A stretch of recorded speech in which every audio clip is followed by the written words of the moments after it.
94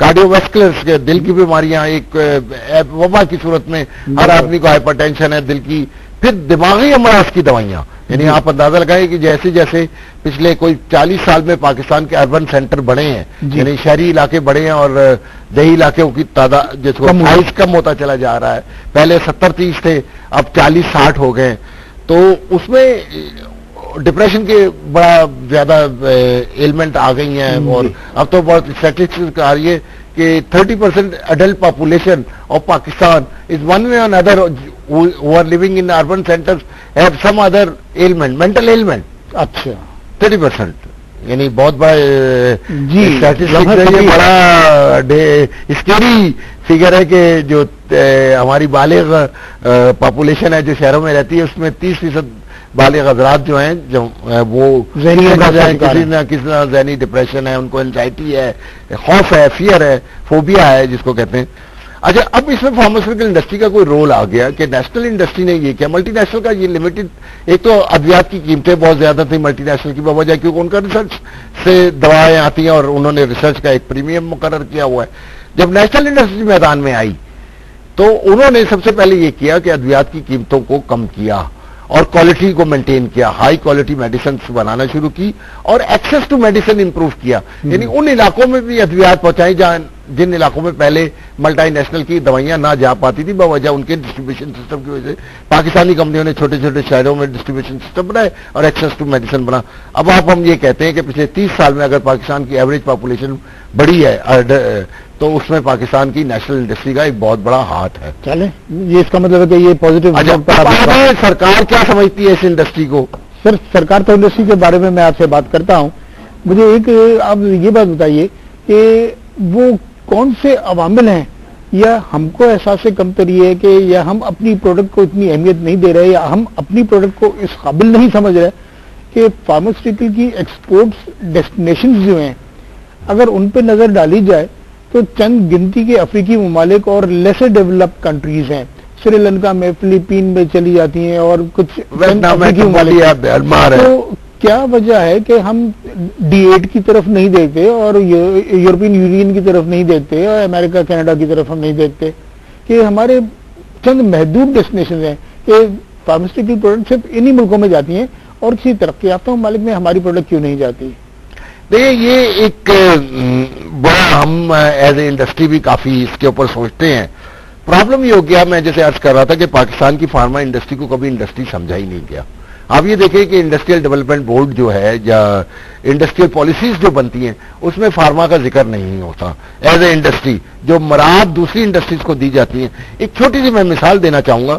پاکستان میں آپ کو کہا جاتا ہے کہ ٹیکسٹائل ایک بہت بڑا ریونیو ارنر ہے، بریڈ ارنر ہے، ایکسپورٹ بہت زیادہ ہے، اور لیکن اب کیا کہتا ہے ڈکلائن کی طرف جا رہی ہے ٹیکسٹائل. ان کو ریسرچ فنڈ دیا جاتا ہے جی، اور پاکستان کی فارما انڈسٹری سے ریسرچ فنڈ لیا جاتا ہے جو خربوں روپے میں سن 76 سے لے کے آج تک خربوں روپے سرکار ہضم کر گئی، جس کا 1 روپیہ انڈسٹری کو ریسرچ کی صورت میں نہیں دیا گیا.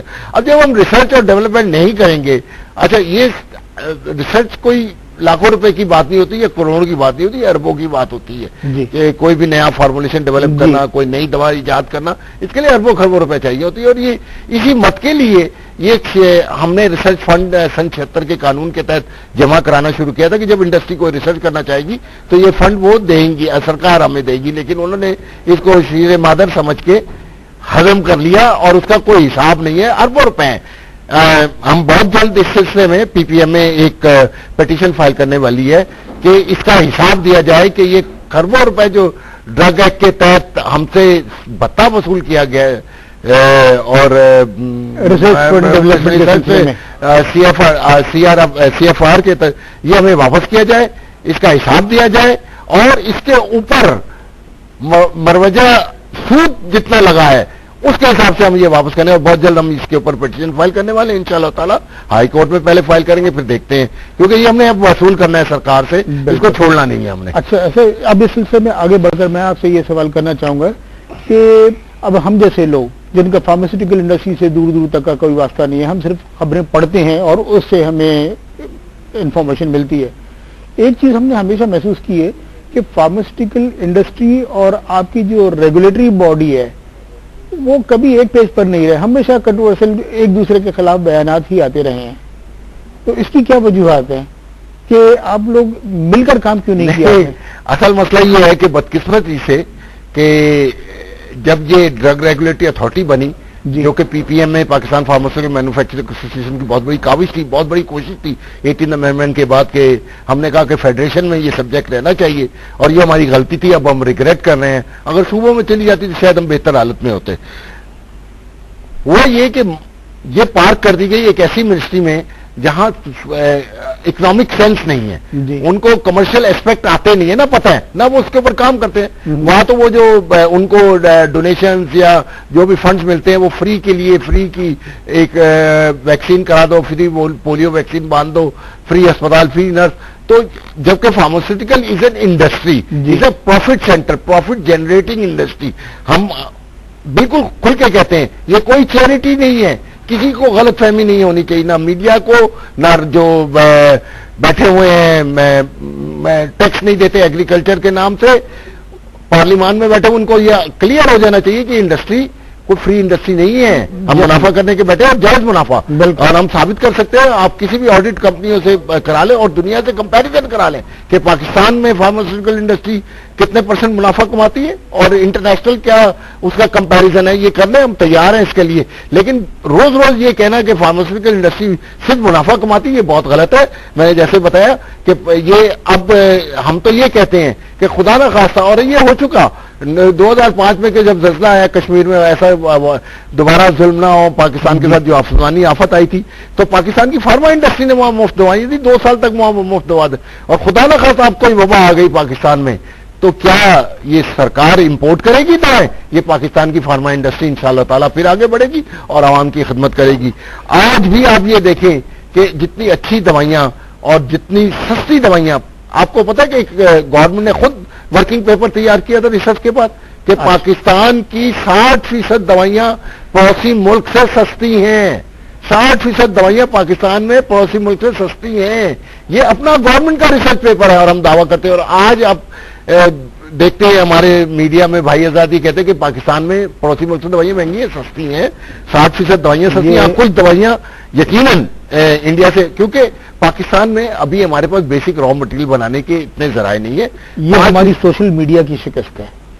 ہاں, یہ بھی آپ سمجھ لیں کہ سوشل میڈیا ہے یا ہماری انڈسٹری بڑی بزدل ہے, وہ بولنا نہیں چاہتے, ڈرتے ہیں. جی جو دیکھیں نا, اب ایک پہلے تو ہم لوگ ڈرگ ریگولیٹری اتھارٹی سے نپٹتے ہیں, اب ہمارے ساتھ ہمارے پیچھے نیب لگی ہوئی ہے, اب ہمارے پیچھے ایف آئی اے لگی ہوئی ہے, ہمارے پیچھے پارلیمان لگی ہوئی ہے. ہر کوئی جس کا موڈ ہوتا ہے وہ ڈرگ کمپنی کو پکڑ لیتا ہے.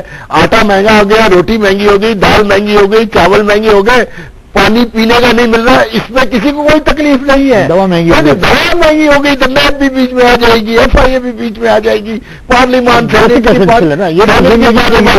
جاگ جائے گی, اور وہ نیشنل اسمبلی بھی کھڑی ہو جائے گی, سب کھڑے ہو جائیں گے, بولنے لگیں گے. کیونکہ ڈرگ ایکٹ 1976 جی ایک ایسی تلوار ہے دوا ساز اداروں پہ جس کی گردن بڑی آسانی سے پکڑی جاتی ہے. باقی آٹا مہنگا ہو جائے 76 کا ڈرگ ایکٹ نہیں ہے وہاں.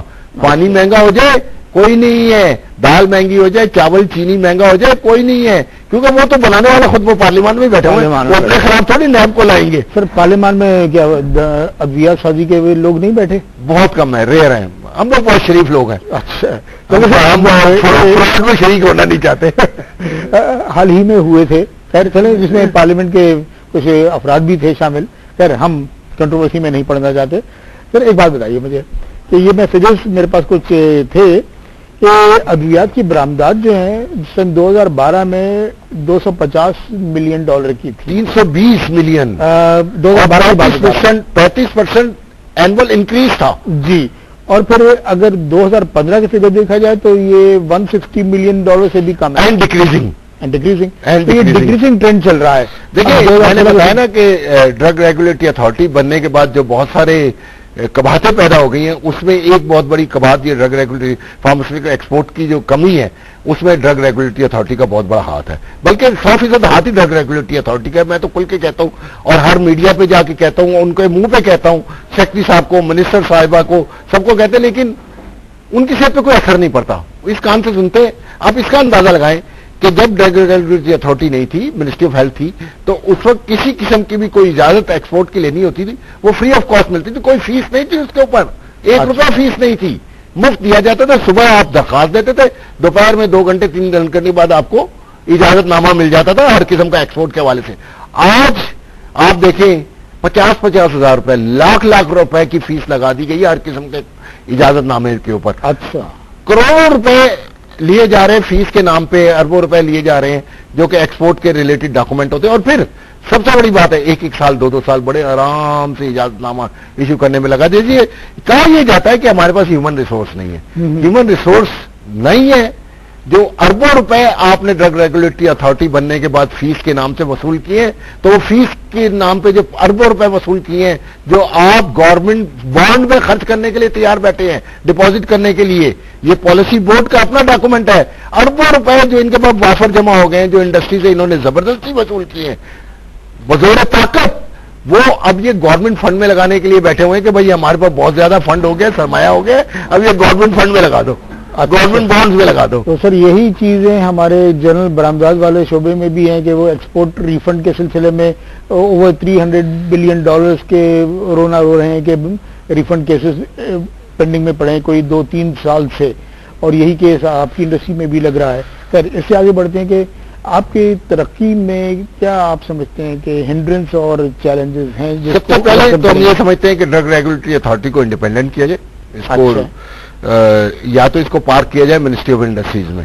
یہ نیشنل ریگولیشن میں جو پارک کی ہے یہ بہت غلط فیصلہ ہے. جو وزارت صحت سے ہٹنا چاہتے ہیں, وزارت صحت سے ہٹنا چاہتے ہیں, ان کو کانسیپٹ نہیں ہے, وہ نہیں سمجھ سکتے کہ ہمارے ایشوز کیا ہیں, بزنس ایشوز کیا ہیں. سر ادویات اور وزارت صحت انڈسٹری ہے, یہ انڈسٹری ہے. اچھا, یہ انڈسٹری ہے, ٹھیک, یہ کوئی چیریٹی نہیں ہے معذرت کے ساتھ. ٹھیک ہے, ناٹ فلنتھراپی.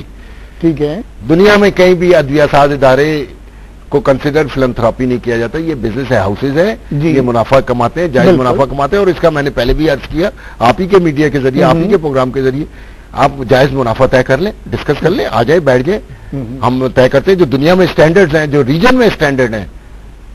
آپ دیکھ لیں, ہم سے چھوٹا ملک ہے یار جارڈن, اس کی ایکسپورٹ $3 بلین کی ہو گئی ہے. پاکستان میں حالانکہ 4 ادارے ہیں. بنگلہ دیش کی ایکسپورٹ کتنی بڑھ گئی ہے جو ہم ہی سے آزاد ہوا. آج ہم اگر ان سے بات کرتے ہیں کہ ہمیں فیسیلیٹیٹ کیا جائے تو وہ ہمارے لیے کام کرنے کے لیے تیار نہیں ہے. کہتے ہیں ہمارے پاس تو ہیومن ریسورس نہیں ہے, ہمارے پاس تو مین پاور نہیں ہے. اور غلط فیگرز جب بھی ان سے کوئی ہائیسٹ اتھارٹی پوچھتی ہے کہ بھئی یہ ایکسپورٹ کے لیے جب ہم اخبارات میں اشتہارات دیتے ہیں تو ان کو غلط فیگر, کنکریٹ فیگر دیے جاتے ہیں کہ نہیں ہم نے تو سارے کام کلیئر کر دے, ہر چیز کلیئر ہوگی, ہماری ڈیسک پہ کچھ نہیں پڑا ہوا. اب دیکھیں انڈسٹری دیکھیں, ایک دوا ساز ادارے, ہر کوئی میری طرح نہیں ہوتا جو ڈرتا نہیں ہے. دوا سے ادارے ہیں, ان کے مسئلے مسائل ہیں, وہ بیچارے بڑے ووکل رہے ہیں. ہم تو نہیں, مجھے ڈر نہیں ہے نا, مجھے خوف نہیں ہے. میں بہت عرصہ ہو گیا این جی اوز میں کام کیا, ہم نے سماجی کام کیے, ہمارے خوف نام کی کوئی چیز نہیں ہے. کوئی عوام کے لیے کون بولے گا, سچ کون بولے گا اس ملک میں؟ بالکل, کسی نے تو سچ بولنا ہے. بالکل بالکل. اچھا سر, ایک بات بتائیے مجھے کہ پاکستان میں فارماسیوٹیکل انڈسٹری کے لیے انوائرمنٹ کیا کنڈیسو نہیں ہے؟ اس لیے کہ ہم یہ دیکھ رہے ہیں کہ ہم یہ وقت کے ساتھ ساتھ بڑی بڑی ملٹی نیشنل کمپنیز آتی ہیں اور آ کر اپنا کام کرتی ہیں, اور تو کوئی نہیں آ رہی, اب تو سب بھاگ رہی ہیں. جی, تو اب یہ آپ کی صنعت کی اگر میں بات کروں تو بڑی فارماسیوٹیکل انڈسٹریز پاکستان سے جا رہی ہیں کہ میرے پاس یہ 10 سال پہلے کوئی 36 ملٹی نیشنل کمپنیز تھیں اور ابھی 24 بھی نہیں ہیں, 22 ہیں. جی دیکھیں, سب سے بڑا بات سے جو کامن سینس یہ گورنمنٹ سمجھنے کے لیے تیار نہیں ہے. جو حقیقت دنیا میں ایک لفظ استعمال کیا جاتا ہے اسینشیل میڈیسن. جی ہاں بالکل ٹھیک ہے, یہ WHO بھی کہتا ہے, دنیا کہتی ہے, وہ کہتے ہیں کہ اسینشیل میڈیسن آپ اپنی جو ضرورت ہے نا, بنیادی ضرورت عوام کی, کہ جو ہسپتالوں میں آپ نے حرارت میں دوائیاں مہیا کرنی, ادویات مہیا کرنی ہے, بنیادی ادویات, بنیادی basic antibiotic, basic pain killer, basic یہ, ان کی ایک لسٹ بنا لیں اور ان کی قیمتوں کا تعین کیا کریں سال کے سال. CPI سے اس کو اٹیچ کر دیں, CPI کے تحت ان کی قیمتیں خود بخود بڑھتی رہیں گی. باقی ادویات کو کنٹرول کرنا آپ کے پاس مینڈیٹ نہیں ہونا چاہیے. انفارچونیٹلی یہاں تو سمپل شربت کا 5 ml کا چمچہ بھی, آپ یہ دیکھیں کہ دنیا کا واحد ملک ہے پاکستان جب 12 روپے کی شربت کی 60 ml کی بوتل ملتی ہے. اب 12 روپے میں شربت کی بوتل پیراسٹامول کی کیا کوئی بنائے گا جس میں چینی بھی ڈالنی ہے، اس نے دوا بھی ڈالنی ہے، بوتل بھی خریدنی ہے، پلاسٹک بھی خریدنا ہے، ڈھکن بھی خریدنا ہے، ڈبی بھی خریدنی ہے، یہ قیمتوں کا تعین ہے. پھر آپ اس وقت یہ سمجھیں کہ وہ اس لیول کی دوا بنائے گا جس لیول میں انٹرنیشنل کی ریکوائرمنٹ ہے، تو ناممکن سی بات ہے، یہ اپنے آپ کو دھوکہ دینے والی بات ہے. اچھا سر، ایک میں نے بیان پڑھا تھا آپ کے پاکستان فارماسیوٹیکل مینوفیکچررز ایسوسی ایشن کے چیئرمین صاحب کا، جس میں انہوں نے کہا تھا کہ ill advised policies of the government and undue interference by national health services ministry had caused serious impediments to growth of the pharma industry. میں نے جیسے یہ کہا نا، اس کے اندر سوال آپ سے اس میں یہ تھا کہ سر ill advised policies of the government، تو who is the one who advised government؟ اب دیکھیں میری طرح کے لوگ جن کو فارماسیوٹیکل کی تو اسپیلنگ بھی نہیں پتا، تو وہ اگر ایڈوائز تو نہیں کرتے نا. دیکھیں ہمارا تو فارماسیوٹیکل انڈسٹری سے کوئی تعلق نہیں ہے. ڈرائپ ایکٹ کے تحت ایک پالیسی بورڈ بنایا گیا جی. اچھا، اب پالیسی بورڈ میں جو لوگ ہیں جن کا فارما انڈسٹری سے کوئی 7 میل دور کا بھی تعلق نہیں ہے، اچھا، نہ ان میں کوئی مینوفیکچرر بیٹھا ہوا دوا، جس نے کبھی خواب میں بھی دوا نہ بنائی ہوگی، وہ وہاں پالیسی بورڈ پہ بیٹھ کے پالیسیاں بنا رہے ہیں. تو آپ جن کو کانسیپٹ ہی نہیں ہے کہ فارماسیوٹیکل انڈسٹری چلتی کیسے ہے، یہاں وہ کہہ رہے ہیں کہ national health services policy board جو ہے نا نیشنل ہیلتھ سروسز کے تحت ہی ہے. نیشنل ہیلتھ سروسز والے ہی تو دوا دیں گے، ڈاکٹر ہی تو دوا کے بارے میں کچھ کہے گا نا سر. نہیں، دوا بنانا الگ کام ہے جی، دوا پرسکرائب کرنا ایک الگ کام ہے. یہ دوا بنانے میں دیکھیں آج کل اتنی بڑی سائنس روز چینج ہو رہی ہے، دوا بنانے کے شعبے اتنے چینج ہو رہے ہیں. آپ آج سے کوئی 25-30 سال پہلے آپ اندازہ لگائیں کہ کچھ 1-2 ایسے چیزیں تھیں جیسے ایچ ویک ہے، ایئر کنڈیشننگ نظام ہے، وہ اتنا نہیں تھا پاکستان میں، اکا دکا کمپنیوں میں، چند کمپنیوں میں تھے. اب ہر کمپنی میں مینڈیٹری ہے. اچھا، اب وہ یہ ہے کہ 7 سے 8 سال اس کی لائف ہوتی ہے، اس کو آپ کو چینج کرنا پڑتا ہے پورے نظام کو، ورنہ اس میں فنگس گروتھ وغیرہ اور ساری چیزیں آ جاتی ہیں. اب یہ کروڑوں روپے کی انویسٹمنٹ ہر 10 سال کے بعد آپ کو کرنی پڑتی ہے. اسی طرح کے کچھ سائنٹیفک اکوپمنٹ ہوتے ہیں لیبارٹری میں جو اپ گریڈ ماڈل آ جاتے ہیں، چینج ہو جاتی ہے، ٹیکنالوجی چینج ہو جاتی ہے، آپ کو نئے اکوپمنٹ ڈالنے پڑتے ہیں BMR کے تحت، ماڈرنائزیشن کے تحت. تو یہ ساری چیزیں ہیں جس کو کانسیپٹ کو کلیئر وہ لوگ نہیں سمجھ سکتے جو انڈسٹری میں بیٹھے. ڈاکٹر قیصر وحید، آپ سے بات چیت کا سلسلہ بھی ہمارا جاری رہے گا اور اسی سوال کو ہم کنٹینیو کریں گے ایک مختصر سے وقفے کے بعد. ناظرین، یہاں ہمارے پاس وقت ہوا ہے ایک مختصر سے بریک کا، اپنی گفتگو کا سلسلہ بریک کے بعد جاری رکھیں گے.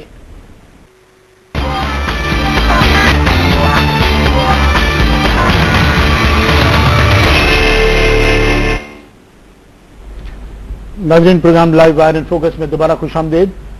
پاکستان میں ادویات کی صنعت کے موضوع پر آج ہمارا گفتگو کا سلسلہ جاری ہے ڈاکٹر قیصر وحید کے ساتھ. ڈاکٹر صاحب، آپ فرما رہے تھے کہ یہ ill advice کا میں نے آپ سے جو سوال کیا تھا پالیسیز، اور آپ کہہ رہے ہیں کہ اس میں نیشنل ہیلتھ سروسز کی انٹرفیئرنس بھی ہے کہ ریلیونٹ لوگوں اس میں نہیں ہیں. اس سلسلے میں آپ دیکھیں، دوا سازی جو صنعت ہے نا، یہ ایک پوری سائنس ہے. ڈاکٹر اس کا ایک پارٹ تو ہو سکتا ہے، بٹ ڈاکٹر کلن پارٹ نہیں ہو سکتا جی، یقیناً. بیوروکریٹ کلن پارٹ نہیں ہو سکتا، ٹیکنوکریٹ کلن پارٹ نہیں ہو سکتا، کہ یہ ایکچولی بزنس اینٹیز ہیں.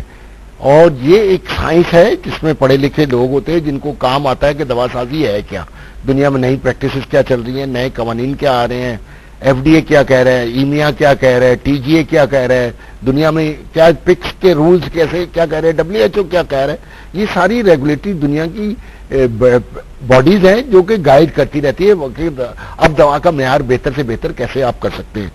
جبکہ جب یہ جو منسٹری ہے یہاں تو وہ کانسیپٹ ہے نا کہ جو کلر سے لے کے اور سیکشن افسر سے لے کے اور سیکٹری صاحب کو منسٹر صاحب بیٹھے نا، وہاں تو فری کا کانسیپٹ ہے نا کہ جو فری دوا دینی ہے، جو ان کو ڈونیشن آ گیا انٹرنیشنل باڈیز سے یا انٹرنیشنل ایجنسیوں سے، انہوں نے اس کا استعمال کرنا ہے یا نہیں کرنا، یا ضائع کرنے ہیں بالکل، یا بندر بانٹ کروانی ہے، جو بھی ہے واٹ ایور.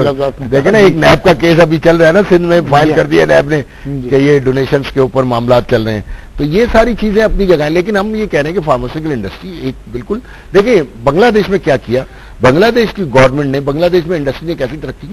بنگلہ دیش نے وہاں کی جو ایسوسیشن تھی مینوفیکچرر کی، ان کو کہا کہ آپ ہمارے ساتھ آ کے بیٹھیں، آئیے ہم مل کے قوانین بناتے ہیں جس سے یہ انڈسٹری ترقی کرے گی. ان کو وہی اسٹیٹس دیتے ہیں وہاں پہ جو کہ ایک فیڈرل منسٹر کا اسٹیٹس ہوتا ہے، وہاں کے صدر کو جو کہ ایسوسیشن کا چیئرمین یا صدر ہوتا ہے اس کو وہی اسٹیٹس دیتے ہیں جو وہاں کے فیڈرل منسٹر کا.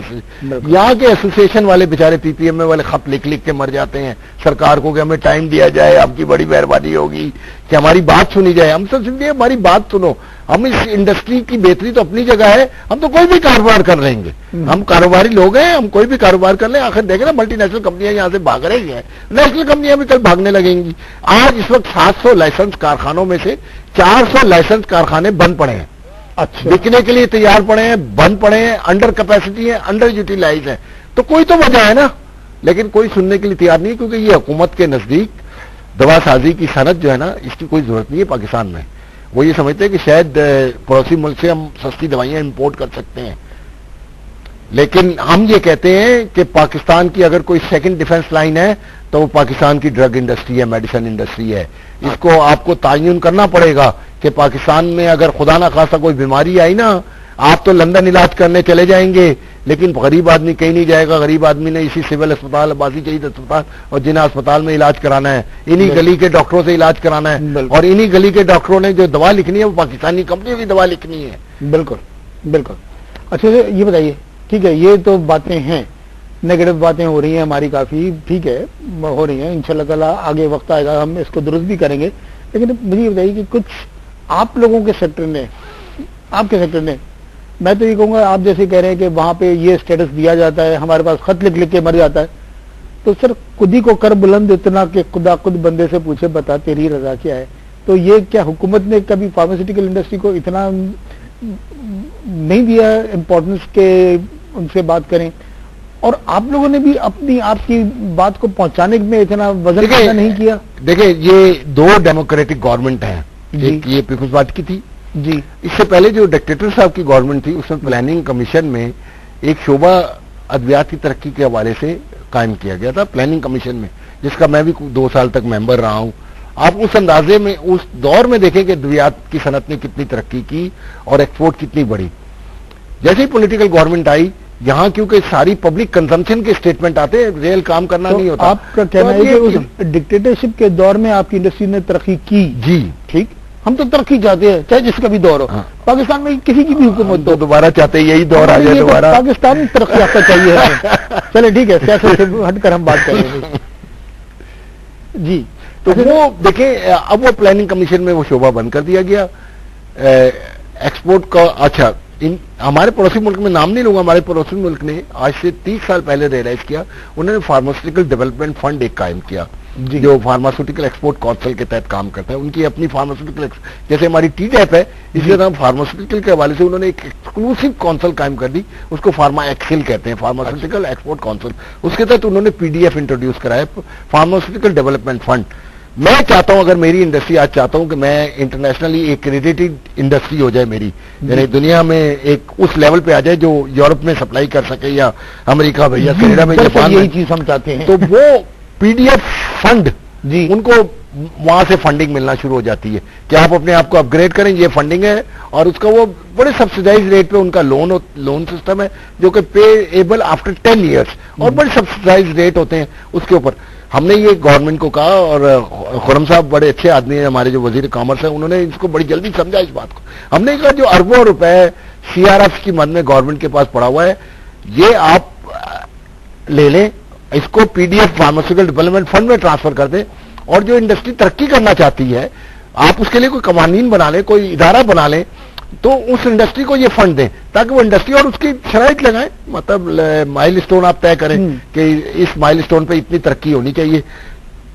وہ اربوں روپے آپ کسی یوٹیلائزیشن میں لگائیں, یا کہ وہ آئیڈیل فنڈ پڑے رہے اور آپ کہیں کہ گورنمنٹ بانڈ میں لگا دیں یا گورنمنٹ کے بارے میں. مختلف سیکٹرز میں ایک یہی مسائل ہے کہ ہمارے ایکسپورٹرز کہتے ہیں کہ ایکسپورٹ ڈیولپمنٹ فنڈ TDAP کے پاس پڑا ہے, وہ کہتے ہیں کہ ایکسپورٹ مارکیٹنگ ڈیولپمنٹ فنڈ پڑا ہے, اور اتنے ارب روپے پڑے ہیں تو وہ اس کو کام میں لگائیں. اور یہی چیز فارماسیوٹیکل سیکٹر میں بھی ہم دیکھ رہے ہیں کہ فارماسیوٹیکل سیکٹر میں بھی ابھی آپ نے کافی بات کی کہ ریسرچ اینڈ ڈیولپمنٹ کی بات کی.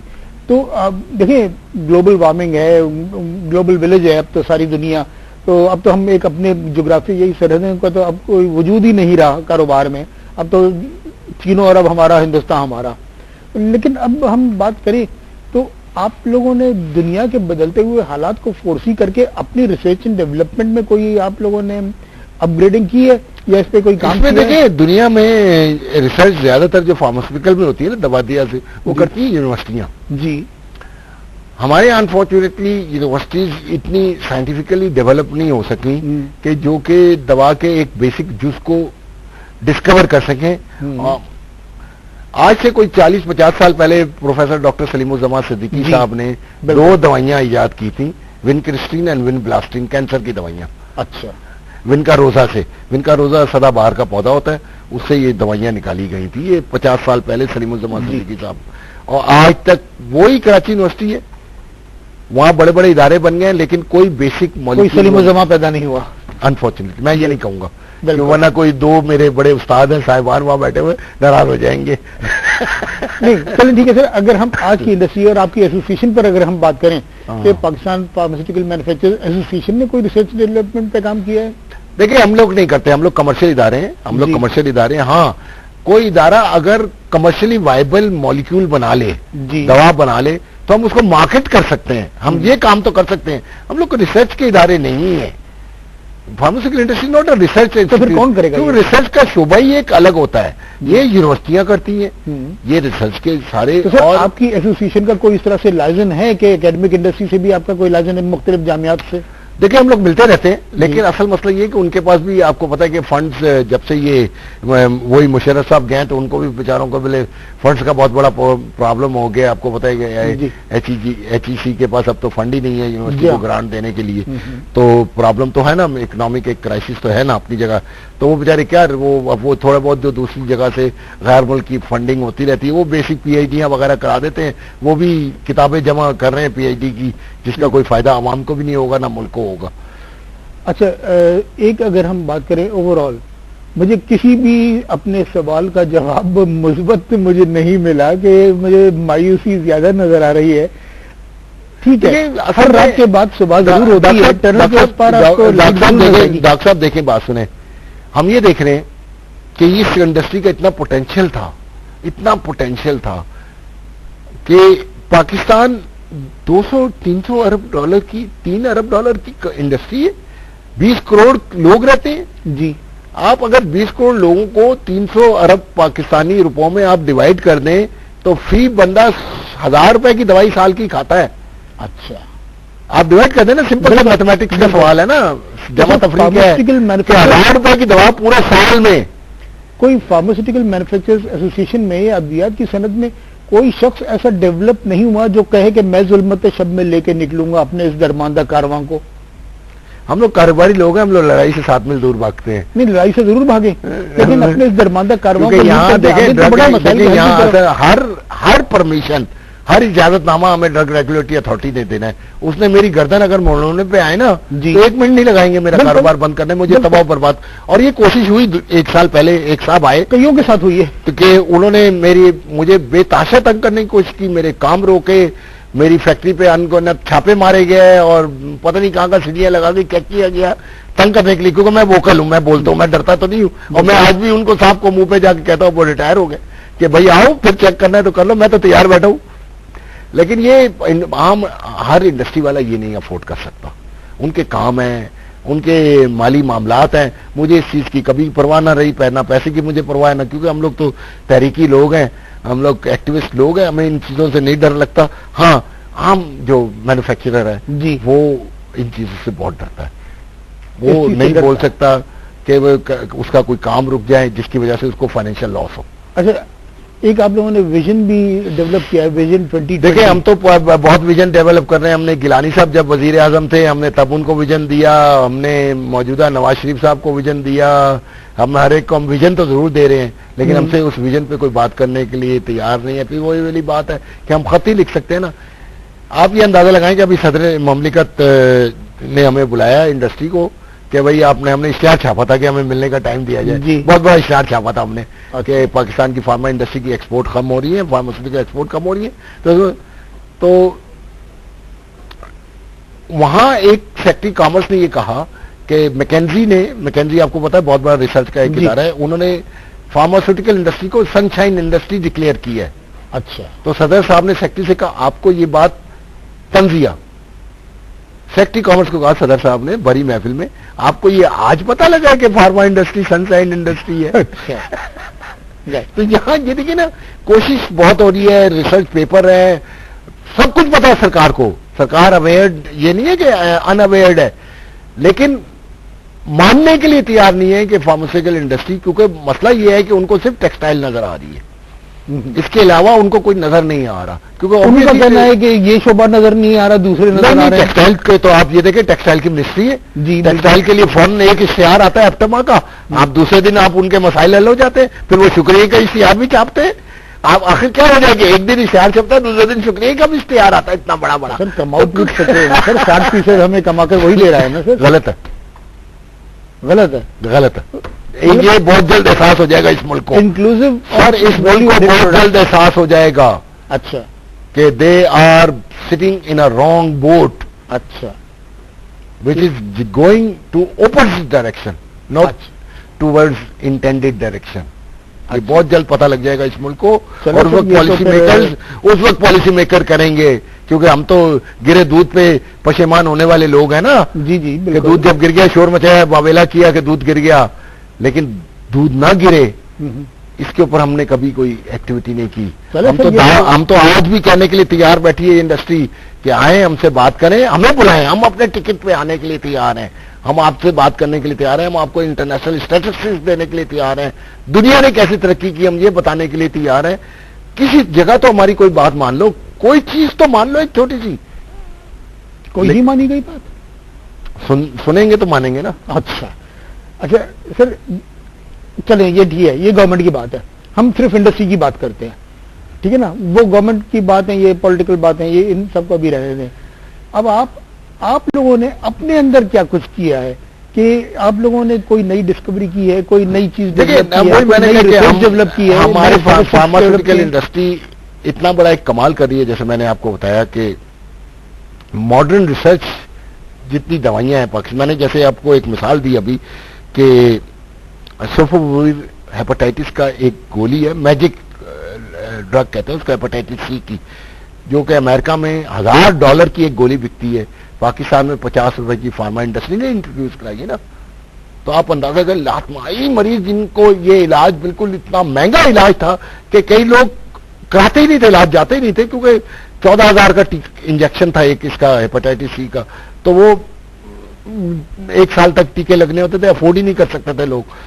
اب $50 کی گولی ہے, 3 مہینے کا علاج ہے اس کا, ٹوٹل کتنے 12,000-15,000 روپے بنتے ہیں پورے 3 مہینے کے علاج کے, جو کہ ہر آدمی افورڈ کر سکتا ہے, اور کمپلیٹ ریمیشن ہے اس کی ہیپاٹائٹس سی کی. آپ کو پتا ہے کتنی موتیں ہو رہی ہیں ہیپاٹائٹس لیور فیلئر کی وجہ سے, آپ کو پتا ہے, اور پھر لیور ٹرانسپلانٹ کرانا کتنا ایکسپینسو کام ہے.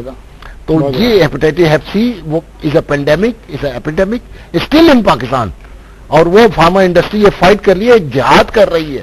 ہم پاکستان میں میڈیا میں بیٹھ کے جہاد کی باتیں نہ کریں تو اچھا ہے, لیکن ہاں ہم فائٹ کر رہے ہیں, ہم بات کر رہے ہیں ہم سہ کے کہ ہم ہیپ سی کے خلاف فارما انڈسٹری جہاد کر رہی ہے, گورنمنٹ آف پاکستان جہاد نہیں کر رہی. وہ تو گردن پہ بوجھ کے کہہ دی کہ مفت دوائیاں دے دو, مفت دوائیاں دے دو. اچھا سر, گروتھ ریٹ بھی کم ہوئی, ایکسپورٹ بھی کم ہوئی ہمارے پاس. ایک آخری سوال میں آپ سے یہ کرنا چاہوں گا کہ ہر چیز تو آپ نیگیٹو ہو رہی ہے, تو پھر نیب کیوں آپ لوگوں کو پکڑا گیا؟ 8 فارماسیوٹیکل کمپنیز کے خلاف اس نے انجسٹیفائڈ پرائسز کا عذر بنا کر ریفرنس داخل کیا ہے. اس میں ڈاکٹر صاحب دیکھیں, اصل مسئلہ یہ تھا کہ ایک صاحب ہیں اسلام آباد میں, انہوں نے درخواست دی اس وقت کی منسٹر کے خلاف کہ انہوں نے کوئی کنیونس کی ہے انڈسٹری سے مل کے.